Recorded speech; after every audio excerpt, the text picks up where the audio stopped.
ఏపీలో రాష్ట్ర వ్యాప్తంగా వైసీపీ నిరసనల బాట పట్టింది. వైసీపీ శ్రేణులు పెద్ద ఎత్తున ర్యాలీ నిర్వహించారు. కూటమి ప్రభుత్వం ప్రజలకు ఇచ్చిన హామీని విస్మరించిందని భావిస్తోన్న వైసీపీ వెన్నుపోటు దినం పేరుతో ఆందోళనలు చేపట్టింది. పలు చోట్ల పోలీసు అధికారులతో వైసీపీ కీలక నేతలు వాగ్వాదానికి సైతం దిగారు.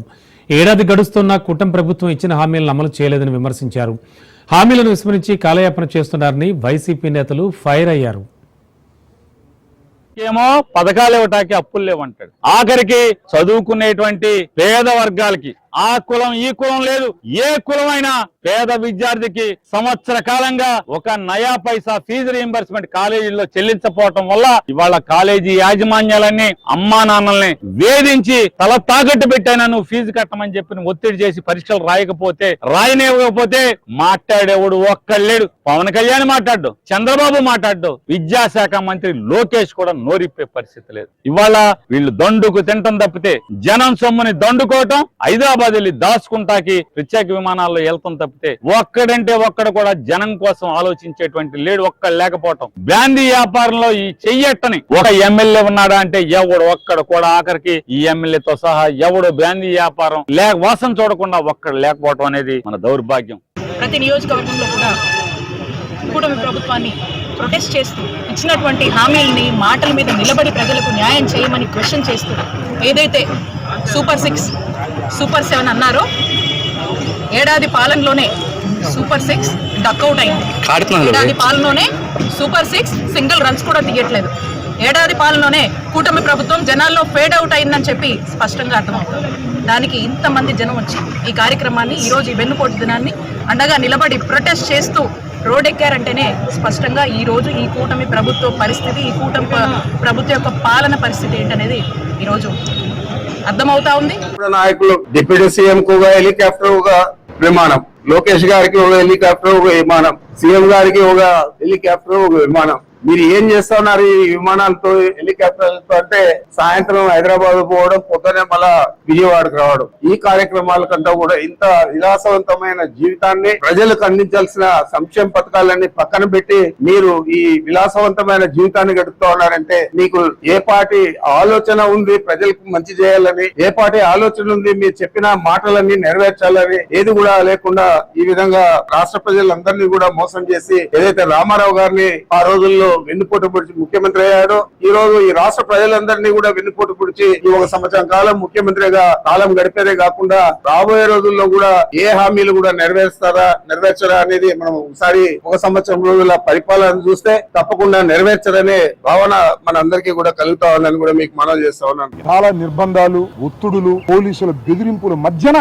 జరిగినటువంటి నిరసన ఇది. ఎవరైనా నా ఇంటికి వస్తుంటే వారి బైకులు తాళాలు తీసుకునేటువంటి ప్రయత్నం చేశారు. బయలుదేరి వస్తుంటే మమ్మల్ని ఆపి మాతో ఘర్షణ పడే పరిస్థితి తీసుకొచ్చారు. నేను ఒక్క విషయాన్ని చెప్తున్నా, మేమందరం, మరి ముఖ్యంగా నేను లా అబైడింగ్ సిటిజన్, చట్ట ప్రకారం వెళ్లేటటువంటి వ్యక్తిని. నిరసన తెలియజేసే క్రమంలో మా వాడు తప్పు చేసినా నేను అంగీకరించాను. ఒక పద్ధతి ప్రకారం మేము ఏది అనుకున్నామో దాని ప్రకారం జరపాలని మేము అనుకుంటే మా ముక్కు గోగుతున్నారు, మాతో ఘర్షణ పడేటటువంటి పరిస్థితి తీసుకొస్తున్నారు. అందరు పోలీసులు కాదు, చంద్రబాబు చెంచాలు ఇక్కడ కొంతమంది ఉన్నారు, లోకేష్ చెంచాలు ఇక్కడ కొంతమంది ఉన్నారు. వాళ్ళు మాతో ఘర్షణ పడాలనేటువంటి ప్రయత్నం చేస్తున్నారు. We don't care. ఏం చేస్తారు మీరు? మమ్మల్ని అరెస్ట్ చేస్తారు, లోపలేస్తారు, అంతే కదా? లేకపోతే తెనాల్లో కొడతారా? ఏం చేస్తారు మీరు అడుగుతా ఉన్నా. మేము చట్టబద్ధంగా వెళుతున్నటువంటి వ్యక్తులం, ఈ రాష్ట్రాన్ని 5 సంవత్సరాలు పరిపాలించినటువంటి రాజకీయ పక్షానికి చెందినటువంటి వ్యక్తులం. మేము ఒక పద్ధతి ప్రకారం నిరసన ప్రజాస్వామ్యంలో తెలియపరుస్తా ఉంటే ఈ రకమైనటువంటి ఒత్తిళ్లు, దుశ్చర్యలకు పోలీసులు కాకి బట్టలు వేసుకుని ప్రవర్తించడం సరైనటువంటి విధానం కాదని వారికి హెచ్చరిక చేస్తున్నారు. కమిషన్ పై మాకు నమ్మకం ఉంది కానీ కాంగ్రెస్ పై విశ్వాసం లేదన్నారు బీఆర్ఎస్ ఎమ్మెల్సీ కవిత. ఎస్ఆర్ఎస్పీ నిర్మించడానికి కాంగ్రెస్ పార్టీకి దశాబ్దాల కాలం పట్టిందన్నారు. నెహ్రూ శంకుస్థాపన చేసిన నాగార్జున సాగర్ కు ఎన్టీఆర్ మరమ్మతులు చేయించారని, కాంగ్రెస్ కట్టిన మిడ్ మానేరు ప్రాజెక్టును కొట్టుకుపోతే కేసీఆర్ బాగు చేయించారన్నారు. కాంగ్రెస్ నిర్మించిన పులిచింతల గేట్లు కొట్టుకుపోయాయని, కాంగ్రెస్ చేపట్టిన దేవాదుల ప్రాజెక్టు పైపులు పగిలిపోయాయన్నారు. ఇక ఎస్ఎల్బీసీ ఘటనపై స్పందించిన కవిత, ప్రపంచం ఎదుట పరువు పోయేలా టన్నెల్ కూలిపోయిందన్నారు. సీఎం రేవంత్ ఒక్కసారి తన ముఖానద్దంలో చూసుకోవాలని, ఎస్ఎల్బీసీ టన్నెల్ కూలిపోతే ఎన్డీఎస్ఏ ఏం చేస్తోంది, కేంద్రం ఎందుకు స్పందించడం లేదని ఫైర్ అయ్యారామె. కాంగ్రెస్ బీజేపీలు కుమ్మక్కయ్యాయని స్పష్టమైందంటూ కవిత చెప్పుకొచ్చారు. ఇవాళ మనం ప్రశ్నించేది ఒక్కటే, కమిషన్ మీద మాకు గౌరవం ఉన్నది, కానీ కమిషన్ వేసినటువంటి కాంగ్రెస్ మీద చాలా స్పష్టమైన అనుమానం ఉన్నది. ఎందుకంటే కాంగ్రెస్ పార్టీ ఇప్పుడు కాదు, 60 ఏళ్లుగా తెలంగాణను అన్ని రంగాల్లో వెనుకబడేస్తూనే ఉన్నది. నాగార్జున సాగర్ చాలా గొప్పగా ఈ ముఖ్యమంత్రి గారు చెప్తారు, నెహ్రూ కట్టిండని. ఎన్ని సంవత్సరాలు కట్టిండన్నది మాత్రం ఎవరు చెప్పరు. ఎస్ఆర్ఎస్పీ కాంగ్రెస్ వాళ్ళు పివి నరసింహారావు గారు ఫౌండేషన్ వేసిండ్రు. మొన్న మనం బీఆర్ఎస్ వచ్చినాక మొన్న పూర్తి చేసుకున్నాం. కాళేశ్వరం కూలేశ్వరం అయిందని అడ్డగోలుగా ముఖ్యమంత్రి గారు మాట్లాడుతున్నారు. కానీ మీ నెహ్రూ గారు ఫౌండేషన్ వేసిన నాగార్జున సాగర్ కుడి కాలువ కొట్టుకపోయే పరిస్థితి ఉండే, అక్కడ ఒక బ్రిడ్జ్ మొత్తం కొట్టుకపోయినటువంటి దాఖలాలు ఉంటే ఆనాడు మానీయుడు ఎన్టీ రామారావు గారు రిపేర్ చేపించి నాగార్జున సాగర్ ని మళ్ళా నిలబెట్టింది. అదే విధంగా ఎస్ఆర్ఎస్పీ లో ఇప్పుడు మీ మంత్రివర్గంలోనే ఉన్నటువంటి నాయకులు కట్టినటువంటి మిడ్ మానేర్ కట్ట మొత్తం కొట్టుకపోతే మేం మీలాగా చిల్లర మల్లరగా మాట్లాడలేదు, రిపేర్ చేపించి ప్రజలకు అవసరం వచ్చేటట్టుగా మంచిగా చేసినాం. దాన్ని పులిచింతల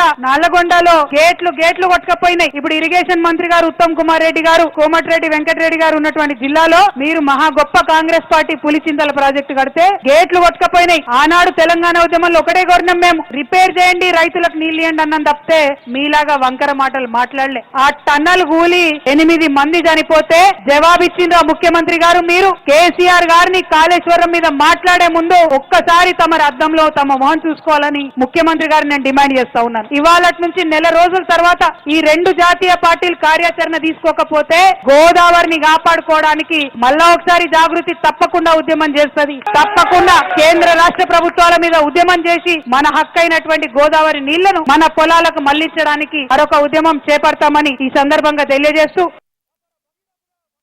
కేసీఆర్ గారికి నోటీస్ ఇచ్చిరంటే యావత్ తెలంగాణకు నోటీస్ ఇచ్చినట్టే అని భావిస్తూ, మరి కేసీఆర్ గారికి నోటీసులు ఇచ్చి మీరు ఇబ్బంది పెట్టేటటువంటి ప్రయత్నం చేస్తే మేమందరం కూడా ఒక రక్షణ కవచంగా వారి చుట్టూ ఉంటాం. కేసీఆర్ గారి మీద ఈగ వాళ్ళతో కూడా ఊరుకోమని చెప్పినాం. ఖచ్చితంగా అదే పదునైనటువంటి స్వరం వినిపిస్తామని ఈ సందర్భంగా తెలియజేస్తూ, మరి నీళ్ళు ఇచ్చిన కేసీఆర్ కి నోటీసులు ఇవ్వడం అంటే నిజంగా సిగ్గుపడాల్సినటువంటి సందర్భం. మళ్ళొక్కసారి చెప్తా ఉన్నాం, ఖబర్దార్ కాంగ్రెస్ నాయకులారా, ఖబర్దార్ ఖబర్దార్. బ్యాక్ ఎమ్మెల్సీ కవితపై మంత్రి పొన్నం ప్రభాకర్ విమర్శలు గుప్పించారు. రాజకీయ ఉనికి కోసమే కవిత పోరాటం చేస్తోందన్నారు. వార్తల కోసమే లేఖలు రాశారని, కవితాంశం టీ కప్పులో తుఫాన్ లాంటిదన్నారు. కేటీఆర్ కవిత పంచాయతీ కాంగ్రెస్కు అవసరం లేదన్నారు. కాళేశ్వరం మేడిగడ్డ కుంగుబాటుపై విచారణకు ఎవరిని పిలవాలి అనేది కమిషన్ ఇష్టమని చెప్పారు. నీళ్లిస్తే సంతోషమే అన్న పొన్నం నీళ్లలా తెలంగాణ ధనాన్ని దోచుకున్నారని ఆరోపించారు. వాళ్ళు తెలుసుకుంటారు, వాళ్ళ ఎక్స్పోజర్ కొరకు, ఉనికి కోసం, వార్తల్లో రావడం కోసం తండ్రిని ఒకరు సపోర్ట్ చేస్తున్నట్టు, ఇంకొకరు సపోర్ట్ చేస్తలేనట్టు, ఒకరు ట్విట్టర్కే పరిమితమైందని పరస్పర ఆరోపణలు వాళ్ళు జవాబు చెప్పుకోవాలి. ఇది మాకు సంబంధించిన ఇష్యూ కాదు. ఇది రాజకీయంగా దృష్టి మరల్చడానికి జరుగుతున్నటువంటి ప్రయత్నం. దాన్ని కాంగ్రెస్ పార్టీ శ్రేణులు ఎవరు కూడా పెద్ద పట్టించుకోవాల్సిన అవసరం లేదు. సరే, ముఖ్యమంత్రి కాదు ఆయన కాంట్రాక్టర్ అని అనుకుంటే ముఖ్యమంత్రి ఆదేశాల మీద కమిషన్, అది ఒక ఘోష్ కమిషన్ ఇచ్చినటువంటి పిలుపు. ఘోష్ కమిషన్ మెగా కృష్ణారెడ్డి పిలిపిస్తే కూడా బరాబర్ పిలిపిస్తుంది. కమిషన్కు వాళ్ళ ఒక ఇండిపెండెంట్ ఎంక్వైరీ కమిషన్. అమెరికాలో ఉద్యోగం చేసిన కవితకు తెలంగాణ పౌరుషం లేదన్నారు బీజేపీ ఎమ్మెల్యే పైడి రాకేష్ రెడ్డి. తమలాంటి వారికి తెలంగాణ వాదం నేర్పించింది బీజేపీయేనని చెప్పారు. తమది హిందూగాళ్లు బొందుగాళ్లు అన్న రక్తం కాదని కవిత స్టేట్మెంట్ ఇచ్చే ముందు స్థాయి చూసుకోవాలన్నారు. బీఆర్ఎస్ ధర్నా చౌక్ ఎత్తేసిందన్న రాకేష్ రెడ్డి కవితకు ధర్నా చౌక్లో నిలబడే అర్హతే లేదన్నారు. కాళేశ్వరానికి అన్నీ తానే అపర బ్రహ్మ అని చెప్పుకున్న కేసీఆర్కు డాడీ స్ట్రక్చర్ ఎలా నిర్మించారని కవిత మరో లేఖ రాయాలన్నారు. హిందుగాళ్ళు బొందుగాళ్ళు అన్న రక్తం కాదు మాది. కాబట్టి అట్లాంటి బసక చర్యలు కాదు, ఏ చర్యలు కాదు. తెలంగాణకు ఏ అన్యాయం జరిగిన, నీటి మీద కావచ్చు, భూమి మీద కావచ్చు, నేల మీద కావచ్చు, ఇటువంటి అన్యాయం జరిగినా నిగ్గదీసి అగ్గి గీసేది భారతీయ జనతా పార్టీ. ఇది ఫ్యామిలీ పార్టీ కాదు, ఫామ్ హౌస్ పార్టీ కాదు. ఈ తెలంగాణ ప్రజల కాదు, భారతదేశంలో ఉన్న ప్రజలు కావచ్చు, ప్రపంచంలో ఉన్న హిందువులందరూ. ఫస్ట్ ప్రాబ్లం వస్తున్నది బ్లడ్ ప్రాబ్లం. అది విదేశీ రక్తం, నికాసైన హిందూ బిడ్డ రక్తం, దేశాన్ని ప్రేమించే రక్తం, దేశాన్ని గురించి ప్రాణాలిచ్చే రక్తాలు.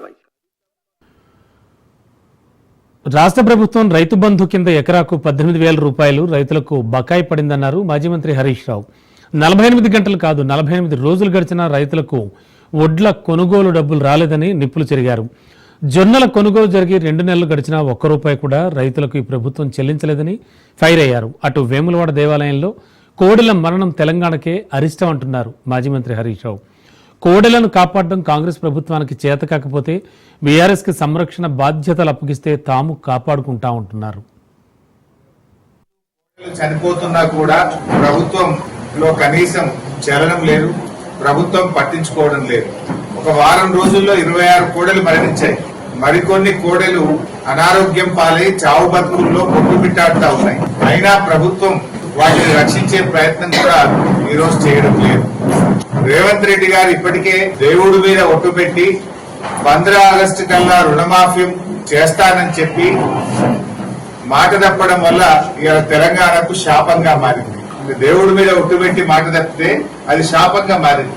ఇంకొక వైపు వేములవాడ దేవస్థానంలో కోడెలు మరణించడం ఈ రాష్ట్రానికి అరిష్టంగా మారుతా ఉంది. నేను అడుగుతా ఉన్న రేవంత్ రెడ్డి గారిని, ఇంకా కోడలకింత పచ్చిగడ్డేసేంత డబ్బు లేదా ఈ రాష్ట్రంలో?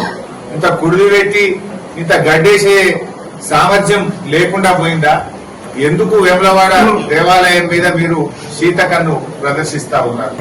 ఎందుకు ఈ నిర్లక్ష్య వైఖరిని ప్రదర్శిస్తా ఉన్నారు? ఎందుకు ఈ ప్రభుత్వం స్పందించడం లేదు? మీ ఇంటెలిజెన్స్ వ్యవస్థ ఏం చేస్తుంది?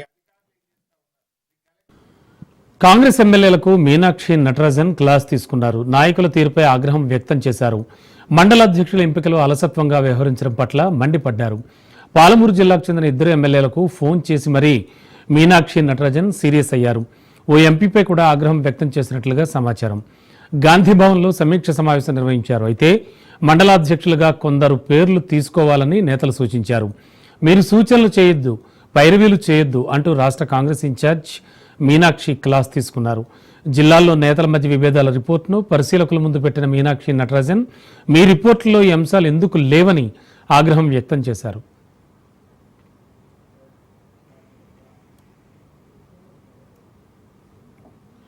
ఎర్రగడ్డ మానసిక ఆసుపత్రి ఘటనపై ప్రభుత్వం చర్యలు తీసుకుంది. ఆర్ఎంఓ డాక్టర్ పద్మజను సస్పెండ్ చేసింది. ఆహార వస్తువుల పంపిణీలో కాంట్రాక్టర్ల నిర్లక్ష్యం ఉందని తేలడంతో అధికారులు తనని తొలగిస్తూ చర్యలు తీసుకున్నారు.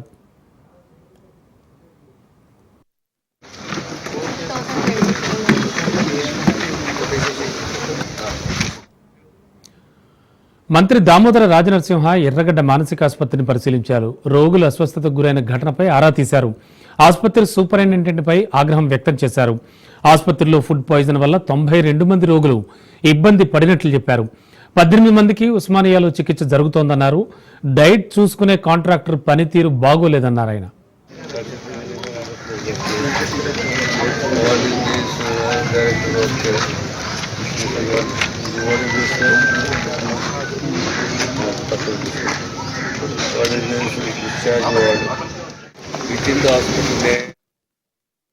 తెలంగాణ రాష్ట్ర ఆవిర్భావ దినోత్సవం రోజు సాయంత్రం 6:30కు ఇన్స్టిట్యూట్ ఆఫ్ మెంటల్ హెల్త్ ఒక సంఘటన జరిగింది. 92 మంది మెంటలీ రిటార్డెడ్ పేషెంట్స్ అస్వస్థతకు గురైనరు.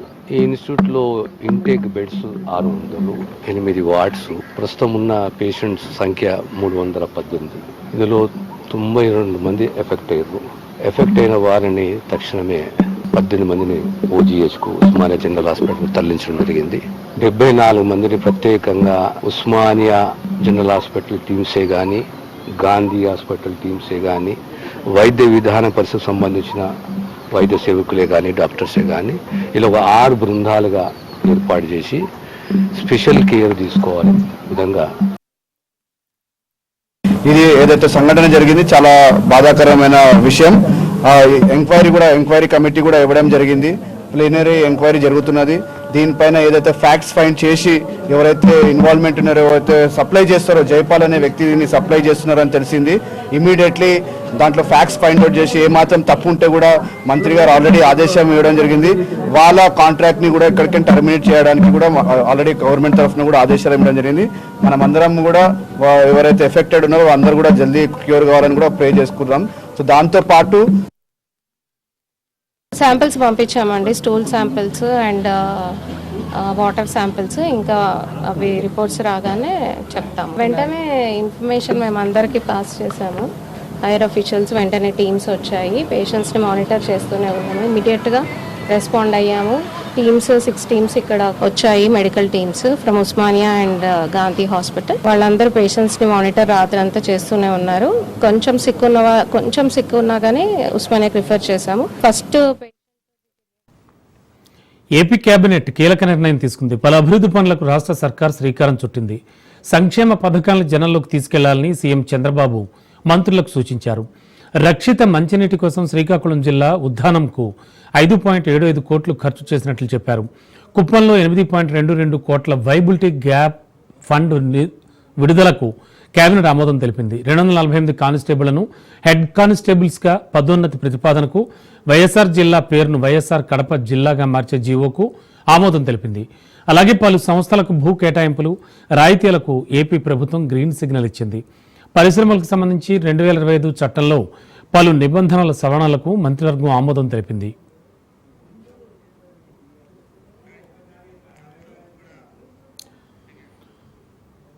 ప్రధానిగా మోడీ బాధ్యతలు స్వీకరించి 11 సంవత్సరాలైందని, దేశంలో అమృత కాలం నడుస్తోందన్నారు కేంద్ర మంత్రి శ్రీనివాస్ వర్మ. 2047 నాటికి వికసిత్ భారత్ విశ్వగురు దేశంగా భారతదేశం ఆవిర్భవించాలన్నారు. మోడీ బాధ్యతలు తీసుకునే నాటికి ఆర్థిక శక్తిలో 11వ స్థానంలో ఉన్న భారత్ నేడు 4వ స్థానానికి చేరుకుందన్నారు. నరేంద్ర మోడీ పాలనలో దేశం అభివృద్ధిలో దూసుకెళ్తోందని చెప్పారు. ఉన్నటువంటి నరేంద్ర మోడీ గారి ప్రభుత్వం పనిచేస్తూ ఉందని, పేదల కోసం అంత్యోదయ పథకాలను అమలు చేస్తున్నటువంటి ప్రభుత్వం నరేంద్ర మోడీ గారి ప్రభుత్వం. భారతదేశంలోనే కాదు, ప్రపంచంలో ఏ దేశం కూడా ఈ స్థాయిలో పేదలకు సంక్షేమ పథకాలు అందించినటువంటి పరిస్థితి లేదనేటువంటి విషయాన్ని కూడా ఈ సందర్భంగా మనం పెద్ద ఎత్తున ప్రజల్లోకి తీసుకెళ్లాలి మిత్రులు. ఈ 11 సంవత్సరాల కాలంలో దాదాపు 45 లక్షల కోట్ల రూపాయలని నేరుగా లబ్ధిదారుల ఖాతాలోకి జమ చేసినటువంటి ప్రభుత్వం నరేంద్ర మోడీ గారి ప్రభుత్వం అనేటువంటి విషయాన్ని ప్రజల్లోకి తీసుకెళ్లాల్సిన బలహీన వర్గాలకు. ప్రజల్ని కూటమి మోసం చేసిందంటున్నారు వైసీపీ సీనియర్ నేత సజ్జల రామకృష్ణారెడ్డి. వెన్నుపోటు దినం నిరసన కార్యక్రమానికి మంచి స్పందన వచ్చిందన్నారు. వైసీపీ ప్రభుత్వం 15 ఏళ్ల అభివృద్ధి సాధించిందని, కూటమి ప్రభుత్వం ఏర్పడి ఏడాది అయిందన్నారు. హామీలు అమలు చేయడం లేదంటూ ప్రజలు ఆగ్రహంతో ఉన్నారన్నారు. ఇప్పటికైనా ఇచ్చిన హామీలు అమలు చేయాలని డిమాండ్ చేశారు.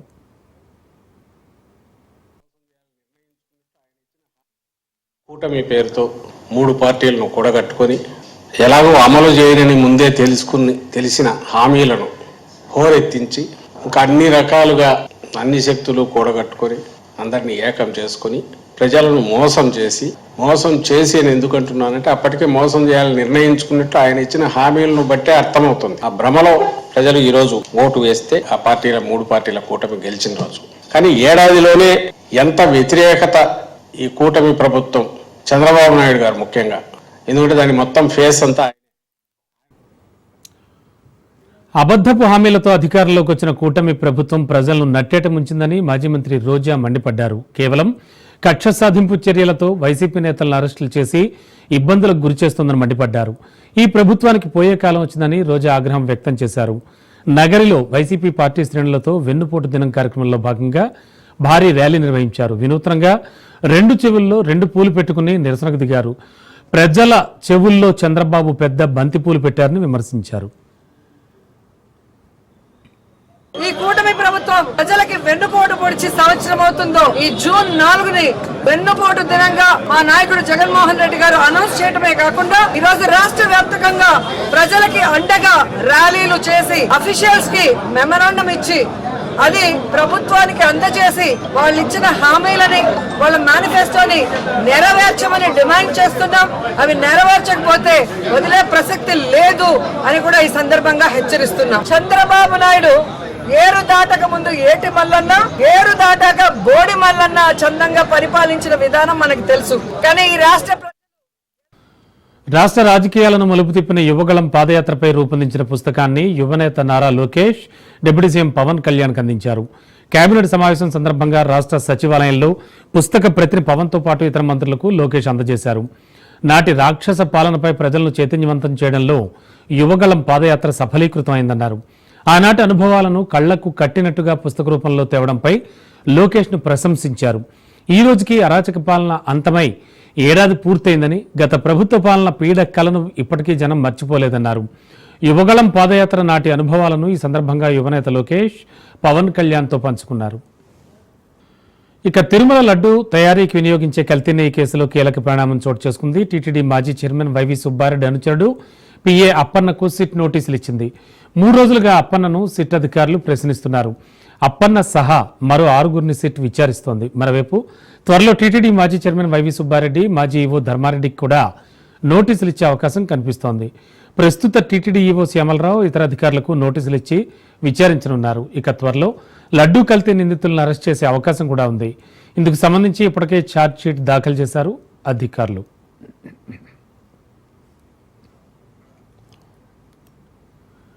నిర్మల్ జిల్లాలో ఏఎస్ఐ ఓవర్ యాక్షన్ పై ప్రభుత్వం చర్యలు తీసుకుంది. రాజ్ న్యూస్ వరుస కథనాలకు ప్రభుత్వం స్పందించింది. జిల్లా ఇన్ఛార్జ్ మంత్రి సీతక్క స్పందించారు. ఖానాపూర్ ఎస్ఐ తీరుపై క్రమశిక్షణ చర్యలు తీసుకోవాలని ఎస్పీని ఆదేశించారు. దీంతో జిల్లా ఎస్పీ జానకి షర్మిల ఖానాపూర్ ఎస్ఐ రామచందర్ను సస్పెండ్ చేస్తూ ఉత్తర్వులు జారీ చేశారు.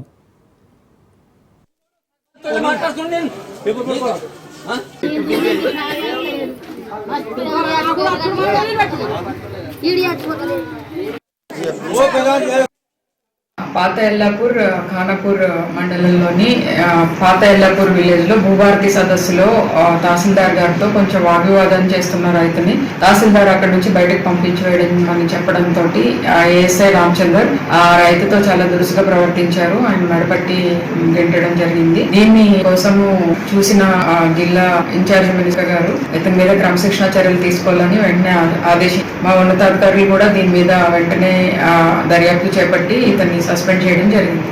ఆఫీస్కి పోయినా ఆఫీస్కి పోగానే ఏమంటున్నారు అంటే ఏంది ఇది ఏంది నాకు తెలియదు కదా ఏంది ఎక్కడి అని అడుగుతున్నా. అడిగిన గిట్ట భూముల సంగతు అని చెప్పి అంటే సర్పంచ్ పాత సర్పంచ్ ఉంటాడు కదా ఈ భూమి ఎవరిది అని అడిగిన. మామ నీదే అని ఆయన అన్నాడు. ఆయన అన్నాకలా సరే అని అనుకున్నా. గింతే మాట బిడ్డ నీకది మీకు అందరు తెలుసు కదా గింతే మాట అన్న గిట్ట వెనక మాడుతున్నా. పోలీసుడు చెడ గుంజుకొని పోతే ఒక ఆడిది వాడు ఏం చేయాలి ఆఖరి కట్టి ఏం చేయాలనే కోపం పుట్టింది చేస్తాని అద్దద్దు అద్దద్దు అద్దద్దు అనవచ్చు. అందరూ అద్దద్దు అన్నప్పుడు ఏం చేస్తాను సప్పుడు అక్కున్నా. నా బతుకు గిట్లయింది. నేను పెద్ద మనిషిని ఇక చూడుండ్రి నా ఆధార్ కార్డు మీద ఎన్ని ఉన్నాయో చూసుకోండి. ఏ సంవత్సరం భూమి సమస్యకే పోయినా భూమి సమస్యకు నాది బెట్టు నది ఉన్నది. ఈ భూమి నాకు కావాలా.